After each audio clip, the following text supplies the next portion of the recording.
दोस्तों, आपने कभी सोचा है अगर तुम 10 मिनट देर से जागे तो जिंदगी का सबसे बड़ा मौका हाथ से जा सकता है। क्या हो अगर तुम्हारे हाथ में किस्मत हो और तुम उसे खो दो सिर्फ इसीलिए कि तुमने कहा अभी बहुत वक्त है। आज की कहानी एक ऐसे युवक की है जिसने समय की कदर नहीं की और एक दिन सब कुछ गवा बैठा। शिवपुर नाम के एक शहर में अर्जुन नाम का युवक रहता था। अर्जुन समझदार था, लेकिन सबसे बड़ा दुश्मन था उसका आलस्य।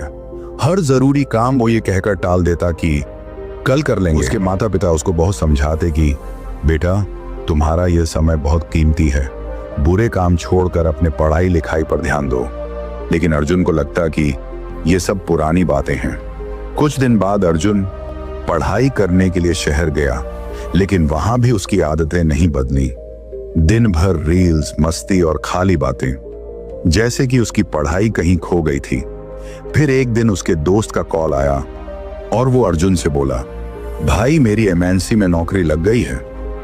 फोन कटते ही अर्जुन टूट गया।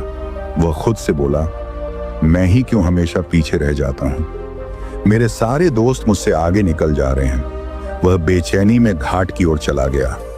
वहां एक वृक्ष के नीचे एक बौद्ध भिक्षु ध्यान में बैठे थे। अर्जुन ने जाकर उनसे कहा, भंते मेरी मदद कीजिए, मैं हार गया हूं। भिक्षु ने शांत से आंखें खोले। वत्स, तुम्हारा संघर्ष इसलिए है क्योंकि तुम समय की कदर नहीं करते हो। मैं तुम्हें एक कहानी सुनाता हूं, ध्यान से सुनो। एक बार एक दयालु राजा के पास एक बेहद गरीब आदमी आया। उसका नाम था रामू। शरीर कमजोर, कपड़े फटे, आंखों में थकावट थी। रामू ने राजा से कहा, महाराज, मैं कई दिनों से भूखा हूं, कोई काम नहीं मिल रहा। राजा को दया आई।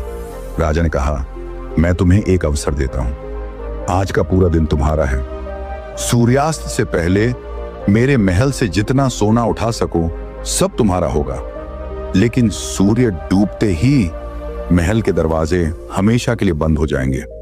रामू की आंख, उसे अपने कानों पर विश्वास नहीं हुआ। उसने राजा के पैर छुए और बोला, धन्य हो महाराज।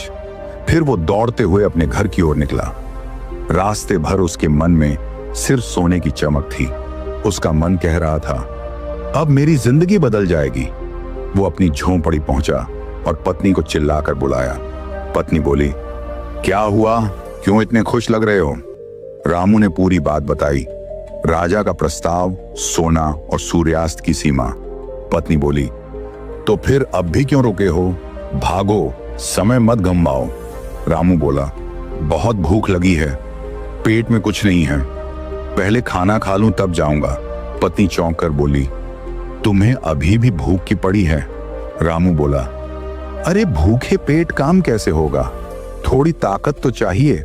पत्नी ने कहा, ठीक है, पर जल्दी खाना और तुरंत निकल जाना। रामू बैठा और खाना खाने लगा, धीरे धीरे, आराम से, जैसे वक्त की कोई कमी नहीं। हर निवाला ऐसे खा रहा था जैसे शाही भोज हो। पत्नी घबरा रही थी, पर रामू को कोई जल्दी नहीं थी। खाने के बाद रामू बोला, बहुत थक गया हूं, थोड़ी देर सो लूं तब जाऊंगा। पत्नी चिल्लाकर बोली, क्या अब सोओगे?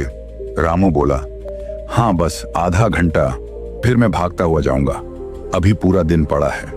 पत्नी बार बार मना करती रही, लेकिन रामू लेट गया और थोड़ी देर की नींद 2 घंटे की हो गई। जब आंख खुली तो सूरज काफी ऊपर चढ़ चुका था। वो घबरा गया, उठकर पानी पिया, दौड़ पड़ा। मन में अब भी उम्मीद थी, अब भी समय है, सब कुछ पा सकता हूं। रास्ते में तेज धूप थी, गर्म हवा चल रही थी। थोड़ी दूर चलकर उसे एक बड़ा सा पेड़ दिखा। उसने सोचा, बहुत गर्मी है, थोड़ा पेड़ के नीचे बैठ लूं, फिर महल चलूंगा। वो बैठा और वहां हल्की हवा में उसे फिर नींद आ गई। इस बार नींद और गहरी थी। 4 घंटे बीत गए। जब उसकी आंख खुली तो आसमान का रंग बदल चुका था। सूरज ढलने को था और रामू को अब असली डर लगने लगा था। वो उठा और पसीने से लथपथ भागते हुए महल की ओर दौड़ा।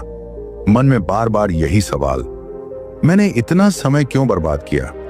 अगर उस वक्त निकल जाता तो आज मेरी जिंदगी बदल सकती थी। वो लोगों से टकराता हुआ, हांफता हुआ भागता जा रहा था। अब सूरज की आखिरी किरणें बची थी। उसने सामने महल के ऊंचे गेट देखे। भागते हुए उसने देखा पहरेदार दरवाजा बंद करने की तैयारी कर रहे थे। वो जोर से चिल्लाया, रुको रुको, मैं आ गया। लेकिन दरवाजा बंद हो गया। ठीक सूर्यास्त के समय रामू दरवाजे पर गिर पड़ा, हाथ जोड़े रोने लगा। बस एक मौका दे दो, थोड़ा सा सोना ले लेने दो। सिपाही बोला, माफ करो, समय समाप्त हो गया है, आदेश स्पष्ट है। रामू जमीन पर लेट गया, आंखों से आंसू बहने लगे। उसे समझ नहीं आ रहा था कि रोए, गुस्सा करे या खुद को कोसे, क्योंकि उसने अमीर बनने का एक अच्छा मौका गवा दिया था और उसने समय के मूल्य को नहीं समझा। उस भिक्षु ने कहानी को खत्म किया और अर्जुन की तरफ देखा। अर्जुन के पास कोई शब्द नहीं थे। उसे अपनी गलती का एहसास हुआ। तब भिक्षु बोले, वत्स, वही गलती तुम कर रहे हो। तुम सोचते हो कि समय बहुत है, लेकिन समय कभी किसी के लिए रुकता नहीं। या तो तुम समय के साथ चलो या समय तुम्हें छोड़ देगा। अर्जुन चुप था, भीतर तक हिल चुका था। उसने उसी क्षण तय किया, अब एक भी पल बर्बाद नहीं करूंगा। अर्जुन ने भिक्षु को धन्यवाद किया और चला गया। अगली सुबह वह सूरज के साथ जागा, फोन को हाथ नहीं लगाया, शांत जगह बैठा और ध्यान किया। उसने खुद के लिए एक सख्त दिनचर्या बनाई। सुबह ध्यान, दिन भर पढ़ाई, हर काम समय पर। हर बार जब आलस्य आता, आंखें बंद करता और श्वास पर ध्यान देता। धीरे धीरे वह केंद्रित और अनुशासित हो गया। पढ़ाई में मन लगने लगा, आत्मविश्वास लौट आया। उसके बाद परीक्षा आई। अर्जुन तैयार था। रिजल्ट आया, वह टॉप 3 में था। अब वही लोग जो उसे कभी फेलियर कहते थे, उसी से सलाह लेने लगे। वह फिर उस भिक्षु के पास गया, पर वृक्ष के नीचे भिक्षु नहीं थे। बस एक पट्टी थी जिस पर लिखा था, जिसने समय को साध लिया उसे अब शिक्षक की जरूरत नहीं। अर्जुन मुस्कुराया। वह जानता था अब वह जाग चुका है। उसने कॉलेज में समय साधना नाम से एक मंडली शुरू की। छात्र आने लगे, ध्यान करने लगे, अर्जुन की कहानी से सीखने लगे। उसने युवाओं के लिए वर्तमान यात्रा नाम से एक संस्था शुरू की। अब अर्जुन दूसरों का दीपक बन गया था। एक सेमिनार में जब पूछा गया, आपकी सफलता का राज क्या है, अर्जुन ने जवाब दिया, वर्तमान क्षण, क्योंकि इसी में सब कुछ संभव है। समय सबसे अमीर और सबसे गरीब को बराबर मिलता है।